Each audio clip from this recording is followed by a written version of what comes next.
dipersembahkan oleh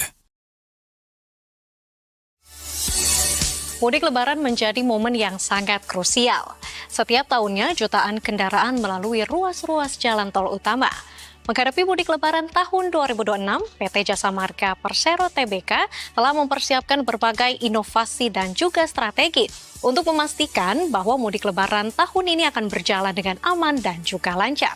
Lantas bagaimana dengan kesiapan PT Jasa Marga Persero Tbk dalam memastikan kesiapan mudik tahun ini? Bersama saya Modik Syafira dan selengkapnya kami akan membahas dalam 30 Minutes with PT Jasa Marga Persero Tbk.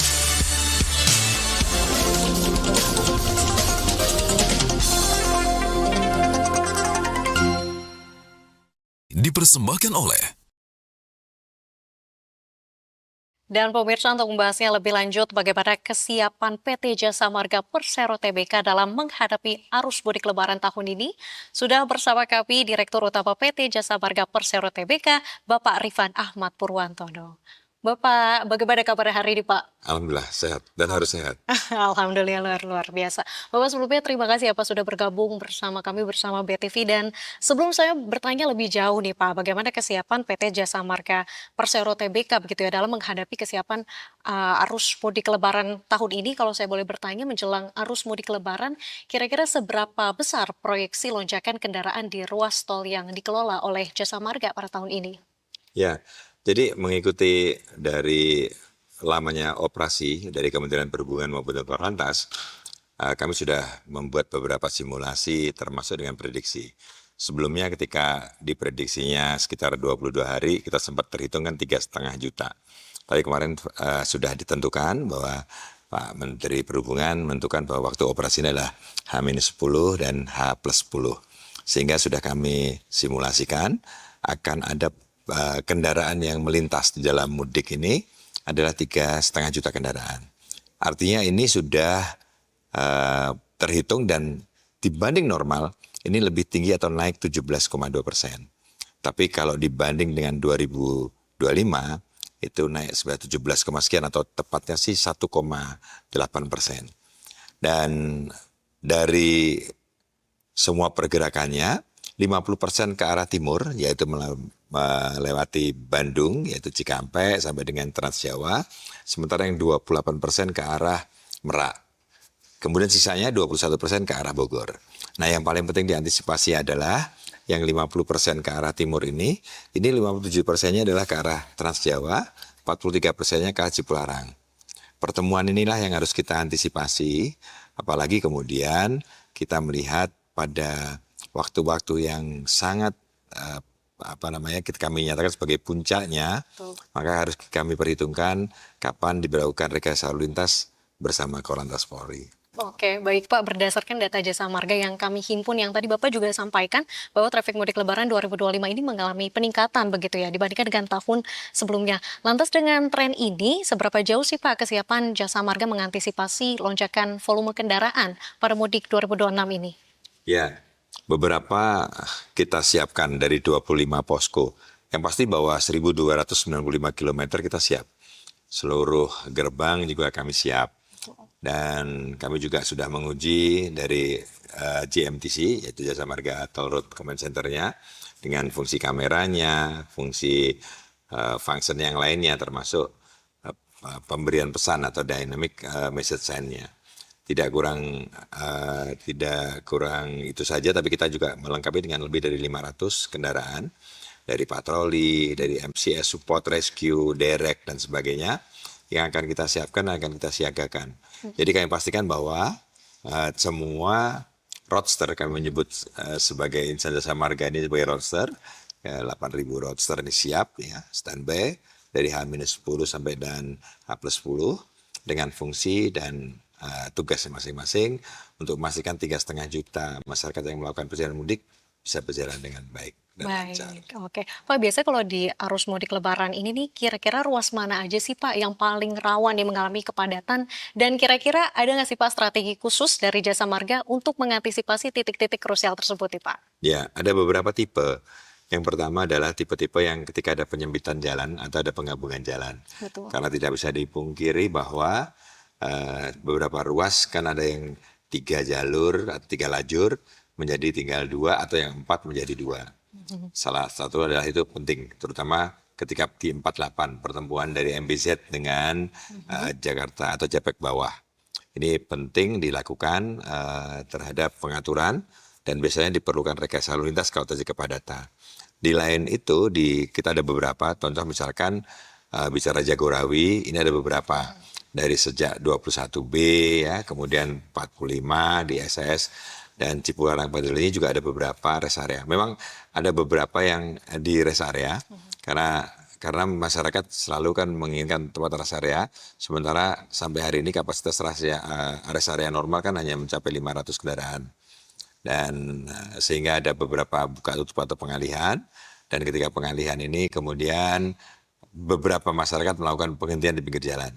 Nanti kami sarankan bahwa di seluruh rest area ini dengan yang kita siapkan, ini kita akan pastikan berfungsi dengan baik, flow di dalam rest area juga berfungsi dengan baik, sehingga kepadatan-kepadatan yang kebanyakan di pintu rest area itu akan berkurang dan tetap lancar dalam semua perjalanannya. Oke, tadi kita juga sudah berbicara bagaimana ruas-ruas mana aja nih ya yang paling rawan mengalami kepadatan. Tapi nggak hanya itu Pak, biasanya kan kalau arus mudik lebaran ini juga nggak luput dari cuaca ekstrim nih Pak, yang kerap menjadi tantangan saat periode mudik. Nah kira-kira gimana sih Pak kesiapan dari Jasa Marga menghadapi potensi gangguan cuaca di jalan tol? Ya, ada beberapa. Yang pertama, yang paling penting adalah diantaranya kami adalah betul-betul berkolaborasi dengan BKMG. BKMG ini adalah referensi yang pertama, termasuk rekomendasinya, dan validasi ini terkait dengan curah hujan, dan biasanya potensi hujan yang berkepanjangan, dan kondisi seperti apa. Nah, dari situasi atau lebih kepada referensi atau rekomendasi dari BKMG ini, kemudian kami juga punya namanya water level sensor.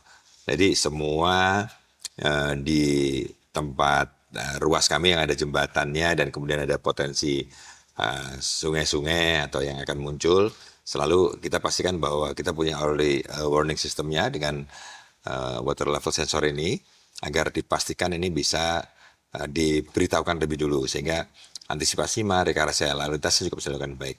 Nah, di sisi lain hujan ini tidak juga kita bisa abaikan, karena curah hujan yang cukup signifikan ini kemudian jalan jadi rusak. Betul. Karena ya memang hampir semua lah, tidak hanya di jalan tol, jalan nasional pun begitu. Nah ini ada beberapa, mau kita jadi scraping, overlay gitu, apa mau melakukan patching. Nah ini kan yang kami lakukan, jadi kami betul-betul kami juga akan siapkan ya, walaupun kami hanya bisa melakukan dalam bentuk patching ya kalau jalan ada berlubang, walaupun kita pastikan bahwa nanti H-10 ya atau H-11 paling lama semua jalan tol di ruas Jasa Marga sudah nggak ada lubang lagi. Ini sekarang kita kejar. Ya mudah-mudahan nggak hujan lagi. Mudah-mudahan juga karena memang hampir semua pemilik atau pengusaha jalan tol ini selalu menceritakan hal yang sama. Begitu juga kalau di jalan nasional, bahwa memperbaiki jalan itu dibutuhkan ketika kering gitu, nggak bisa hujan. Ya mudah-mudahan kalau lihat dari BKMG mengatakan bahwa ini hujan mulai berkurang, kita bisa memperbaiki, dan kemudian antisipasi terhadap cuaca ekstrim pun juga kita bisa antisipasi, dan mudah-mudahan seperti yang digambarkan sebetulnya tidak terlalu hujannya tidak terlalu banyak, dan terutama pada waktu berangkat di tanggal 10 nanti sampai 21 ya, itu diperkirakan juga masih sedang. Kalau pulang malah kecenderungan malah berkurang lagi curah hujannya. Oke, luar biasa. Semakin menarik ya Pak diskusi kita kali ini, tapi kita harus jeda ya Pak usai berikut ini. Oke. Dan pemirsa, usai jeda diskusi kami akan segera kembali, tetaplah bersama kami.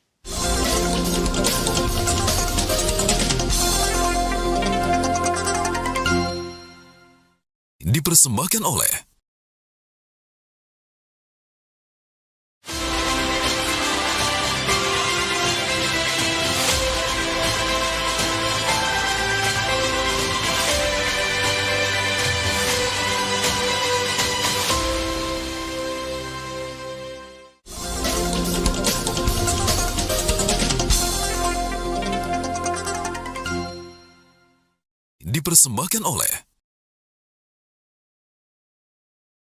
Ya pemirsa, Anda kembali menyaksikan 30 Minutes with PT Jasa Marga Persero Tbk, di mana tadi kami juga sudah berbicara bersama dengan Direktur Utama Jasa Marga Persero Tbk, Bapak Rifan Ahmad Purwantono. Pak Rifan, sebelumnya kita sudah berbicara begitu ya, bagaimana kesiapan dari PT Jasa Marga untuk menghadapi antisipasi lonjakan arus mudik. Terus kemudian kita juga berbicara ruas-ruas mana aja nih yang paling rawan mengalami kepadatan begitu ya. Nah selanjutnya nih Pak, sejauh mana sih Pak koordinasi dari Jasa Marga dengan Korlantas Polri dan juga Kementerian Perhubungan dalam pengaturan one way, kontraflow, dan juga pengalihan arus? Ya, dari prediksi yang kami buat, kami juga memprediksikan di hari apa muncul lonjakan. Dan bahkan salah satunya kenapa ada WFH, itu adalah rekomendasinya dari kami. Karena kalau tanpa WFH seperti apa, kemudian kalau dengan WFH seperti apa. Ini salah satu rekomendasinya, karena kepadatan di jalan tolnya juga penting. Betul. Nah, dari uraian itu kemudian muncul, ada beberapa.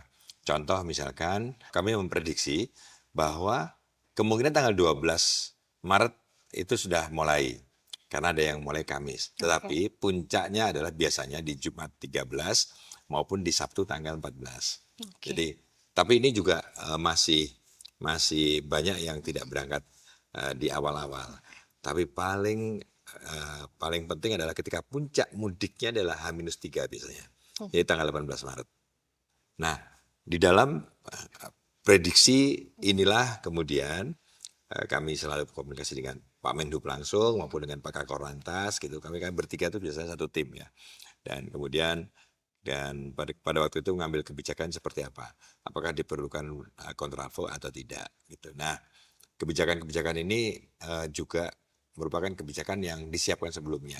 Jadi nanti ini contoh misalkan 2 minggu sebelumnya, biasanya Korlantas juga melakukan pengumpulan dari seluruh Polda. Betul. Polda dari seluruh baik di kawasan jalan tol kawasan nasional. Kemudian mereka menggunakan namanya tactical floor game-nya. Antisipasinya kepadatan sejumlah sekian, antisipasinya kalau harus dikeluarkan ke tol kemana. Jadi banyak sekali kebijakan atau plan yang kita siapkan. Nah ini namanya tactical floor game-nya. Nah setelah itu baru diambil keputusan pada saat pelaksanaannya. Dan komunikasi ini 24 jam. 24 jam. Dan ini kalau contoh ke Trans Jawa. Tapi nanti ketika ke Merak beda lagi. Oke. Nah kalau ke Merak malah nggak bisa langsung lepas. Nggak ada kontraflow. Justru Merak itu harus ada delaying sistemnya. Karena tidak bisa dari Merak langsung semua ke Merak sementara kapalnya nggak siap. Jadi yang ke timur dilepas, yang ke barat malah justru di manage dengan baik. Dan termasuk ketika kayak contoh ke Bogor gitu kan, ke Puncak. Di jalan tolnya nggak ada macam-macam, tapi begitu keluar jalan tolnya malah dilakukan one way seperti itu. Dan seperti prediksi kembali juga nanti diperkirakan muncul tanggal 24 H+3 sampai di ujungnya adalah H+8. Jadi semua terkoordinasi dengan baik ya. Bahkan biasanya kayak menyediakan tempat JMTC sebagai posko, tempat pengambilan keputusan, tempat membuat rekayasa lalu lintas jika diperlukan. Oke, Bapak saya mau menekankan terkait pernyataan Bapak tadi terkait dengan adanya puncak arus mudik yang Bapak prediksi begitu ya. Lantas bagaimana sih Pak sejauh ini persiapan nantinya dari PT Jasa Marga sendiri untuk menghadapi kesiapan puncak arus mudik tersebut Pak? Ya, jadi salah satu contoh ketika prediksinya kontraflow. Terlalu kan dalam persiapan kontraflow kan ada persiapan memasang kon Betul. atau water barrier gitu. Kemudian termasuk melakukan kapan dibuka. Nah ini kami sudah simulasikan Oke. berapa menit dibuka. Makanya kalau dulu kan kita sempat mengenal one way total gitu ya. Nah mungkin nanti enggak, namanya one way sepenggal. Tujuannya adalah dipastikan bahwa one way sepenggal ini sudah mengurangi kepadatan di beberapa ruas yang kita nyatakan atau di kilometer berapa yang padat. Jadi sebetulnya kami pastikan bahwa di daerah-daerah yang diperlukan rekayasa lalu lintas, Betul. petugas kami standby dengan mobilnya, mobil backupnya, patrolinya, dengan peralatannya, sehingga diantisipasi dengan sangat baik. Baik, Bapak kita beralih ke ketentuan SKB yang Bapak sebelumnya pernah menjelaskan terkait pembatasan operasional kendaraan angkutan barang. Nah lantas bagaimana sih Pak dukungan Jasa Marga terhadap kampanye Zero Odol pemerintah yang ditargetkan pada tahun 2027 nanti Pak? Iya, pelaksanaan SKB ini sebetulnya salah satu uji coba ya, Oke. yang kemarin di Nataru juga dicoba. Dan ternyata pada waktu di Nataru sempat ada window time, kemudian dirasakan dan ada penambahan WFA baru, Betul. terus kemudian di close. Karena kenapa begitu ada WFA baru kan kemudian pergeseran masyarakat jadi nambah gitu. Wow. Nah, tetapi ternyata juga banyak yang tidak tertib ya. Nah, tapi ini mutlak di tahun 2026 ini SKB ini harus dipatuhi itu mutlak. Bahkan tidak ada window time lagi. Jadi betul-betul semua harus utuh. Dan ini bukan berarti menghentikan logistik. Oke. Sebetulnya pengalihan logistik dari Sumbu 3, Sumbu 2 kan masih bisa berjalan. Nah, di dalam pelaksanaan ini kemudian kami memiliki namanya with in motion. Ini tidak hanya dilakukan di dalam pelaksanaan SKB, juga akan dilakukan seterusnya. Apalagi kalau mau berorientasi menegakkan karena zero order. Jadi yang paling penting Mbak pemahamannya, ini tidak menolak logistiknya, tapi keselamatan. Karena potretnya 12% truk yang ada di jalan tol, 84% itu adalah memberikan kontribusi 84% sebagai penyebab kecelakaan. Nah ini kan menjadi perhatian buat kita. Bahkan kami coba membuat satu kerjasama dengan Kementerian Perhubungan. Kementerian Perhubungan itu punya namanya Blue E, bukti lulus uji emisi. Dengan menggunakan RFID yang kebetulan frekuensinya sama dengan RFID yang kami miliki. Nah kemarin kami uji coba di JORE. Ternyata dengan demikian teridentifikasi mana yang overload karena melewati jembatan timbang dulu kan, namanya siapa, PT-nya siapa ketahuan. Gitu. Jadi ini sebetulnya bagian dari mengedukasi bahwa di zaman yang akan datang, siapapun yang di jalan pasti akan terlihat siapa gitu karena di negara-negara maju yang lain sudah menggunakan seperti itu. Nah, paling tidak dengan pelaksanaan seperti itu maka yang namanya overload atau overdimension tidak banyak lagi sehingga kualitas jalan kita juga akan semakin baik gitu. Karena di dalam sistem manajemen yang kita buat di dalam JMTC ini kita juga bisa melihat Mbak itu berapa truk yang lewat, berapa yang hampir katakanlah kebanyakan atau mandatori adalah melakukan overdimension overload. Jadi ini harus kita akan bareng-bareng ya. Tapi tahun depan kita akan nambah RFID gate-nya untuk monitor. Kami tambah juga dengan with in motion atau WIM-nya.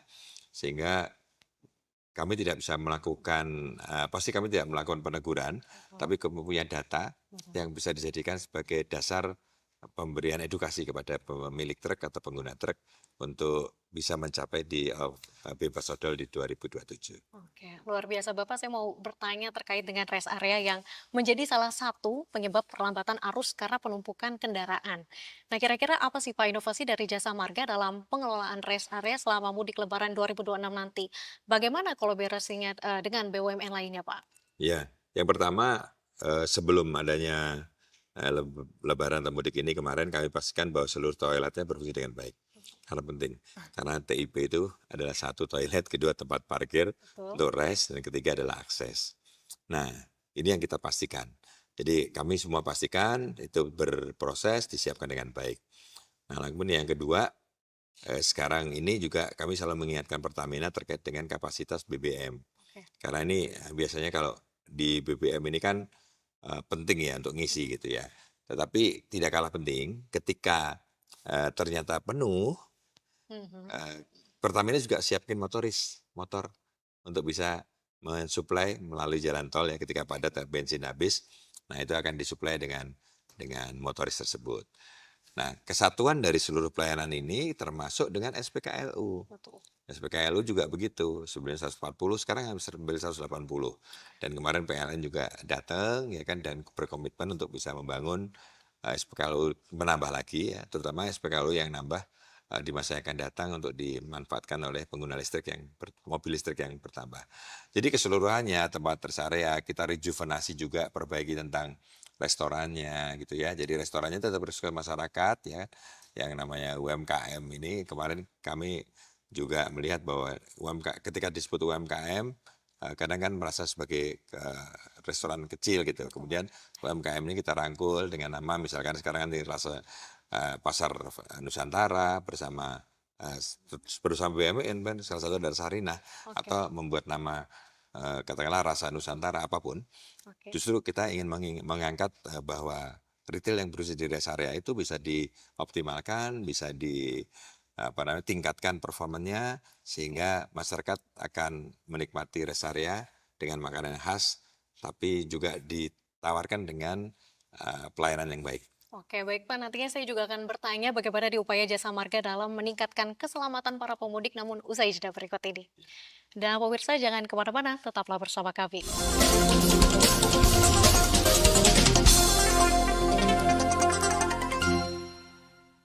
Dipersembahkan oleh Lewat sejarah Islam, setiap hari jam 4 pagi, hanya di PTV dan Berita 1. Bersatu Raih Berkah.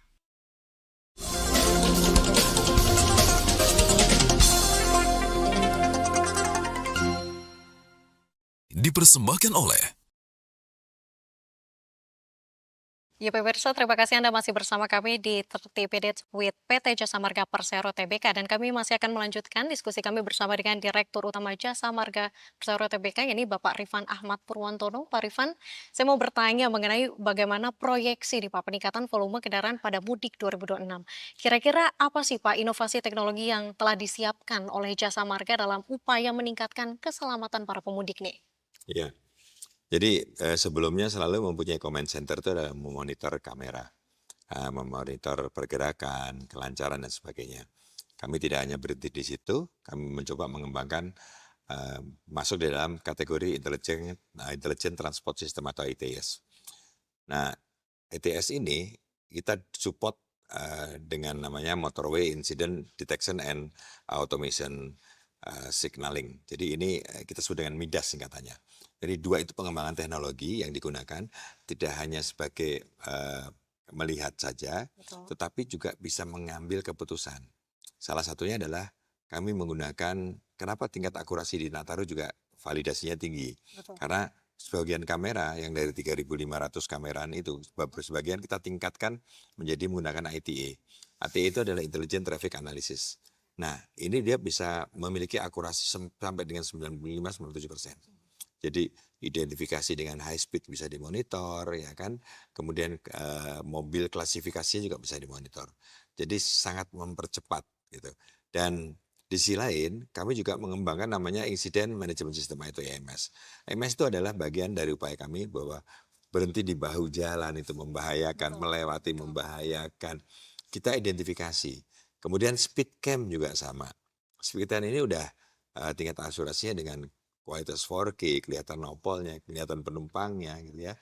Dan bisa menghitung average rata-rata dalam 1 jam itu berapa kendaraan yang melewati mengenai over atau menggunakan kecepatan yang di luar ketentuan. Nah, kesatuan itu jadi tidak hanya data saja, tapi kita membangun, ini adalah bagian dari machine learning-nya berfungsi. Pengambilan keputusan juga berfungsi. Bahkan ini sudah masuk di dalam kategori menuju AI. Dengan demikian, maka teknologi yang kita terapkan ini sebagai jadi pendukung.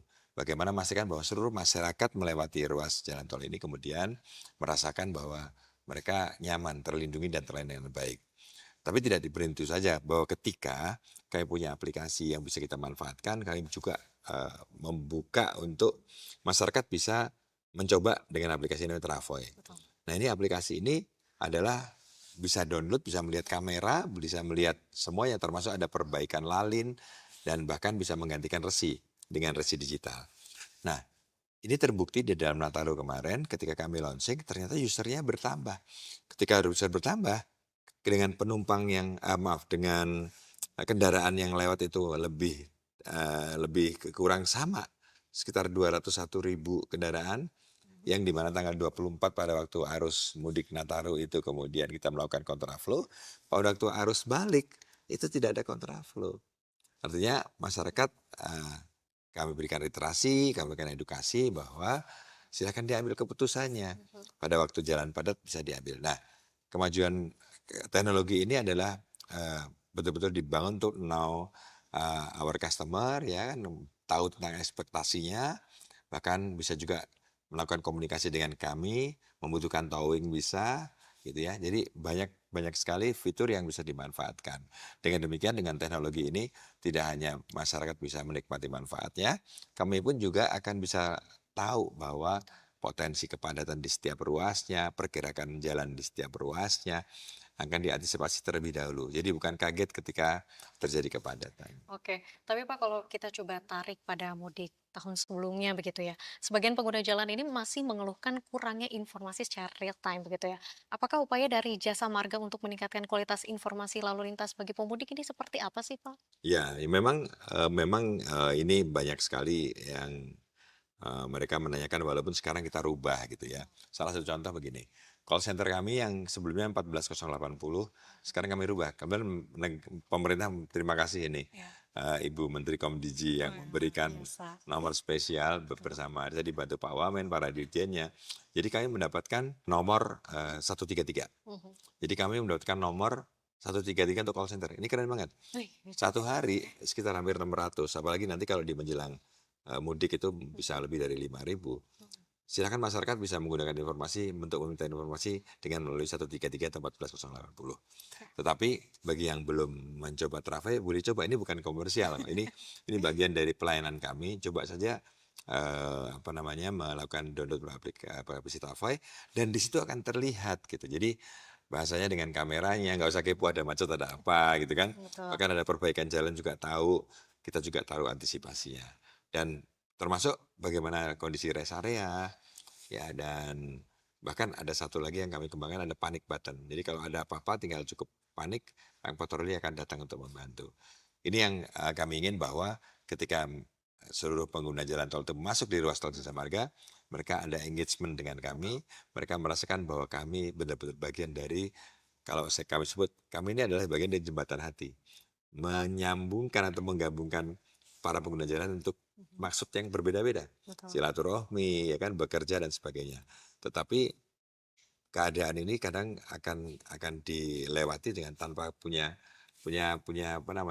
feel gitu, bahwa tidak ada hubungan antara kami dengan para penggunanya. Untuk itulah gunakan Traffic dan kita akan remind. Jadi bahkan di dalam tahun ini kita akan juga masukkan lagi, mudah-mudahan dalam lebaran ini kita bisa lakukan reminder terhadap daerah-daerah yang tadi yang disebut dengan daerah rawan. Oke. Bukan juga rawan kecelakaan. Jadi daerah yang sering terjadi kecelakaan kita coding dan sebagainya, Oke. maka masyarakat bisa diingatkan. Oke, baik, terakhir mungkin dari saya Pak, dengan semua persiapan yang nantinya akan dilakukan oleh Jasa Marga, tentunya kita semua berharap ya Pak, mudik Lebaran tahun ini akan berjalan dengan aman dan juga lancar. Lantas apa nih Pak, pesan utama dari seorang Bapak di Direktur Utama Jasa Marga kepada para pemudik Lebaran 2026 ini Pak? Ya, di setiap mudik yang diharapkan adalah tentu mudik yang berkeselamatan. Kunci utama. Betul. Apalagi kemudian memasuki jalan tol yang cukup padat, dan kemudian kami harapkan bahwa setiap pemudik bisa berangkat dan pulang dalam kondisi selamat. Maka yang pertama, pastikan bahwa kendaraannya adalah kendaraan yang layak pakai. Jadi layak digunakan dengan semua kondisinya. Yang kedua, pastikan bahwa pengemudinya juga siap. Jadi kalau memang di jarak yang cukup panjang, gunakan 2 pengemudi atau cadangan. Yang ketiga, kalau menggunakan kendaraan umum, pastikan kendaraan umumnya telah rem cek dulu. Betul. Pengemudinya juga layak mengemudi. Nah, setelah itu dipatuhi, maka ada yang paling penting juga sebelum memasuki mudik nanti adalah perhatikan di dalam semua informasi yang diberikan oleh Jasa Marga, Oke. rencanakan mau berangkat kapan. Oke. Jadi mohon maaf, kadang-kadang masih ada keinginan dari masyarakat tuh cepat berangkat, cepat nyampe gitu. Padahal belum tentu gitu kan. Kenapa nggak direncanakan dengan baik? Setelah direncanakan baik, dan yang terakhir, patuhi aturan terhadap lalu lintas. Oke. Jadi kalau padat harus seperti apa, nggak usah berebut jalan, Baik. dan pasti kami akan berikan informasi. Oke, baik. Berarti dengan semua kesiapan yang dilakukan Jasa Marga dalam arus mudik Lebaran tahun ini, kita juga berharap ya Pak, semoga mudik tahun ini berjalan dengan aman dan juga Amin. lancar. Baik, Pak Rifan, kalau begitu terima kasih banyak ya Pak Terima kasih. atas waktunya. Salam sehat selalu. Salam sehat selalu. Dan pemirsa, itu tadi diskusi kami bersama dengan Direktur Utama Jasa Marga, yakni Bapak Rifan Ahmad Purwantono. Dan kami harapkan insight itu bisa memberikan insight bagi Anda juga pemirsa. Akhir kata, saya Bodik Syafira, mewakili seluruh kru yang bertugas mengucapkan terima kasih dan sampai jumpa.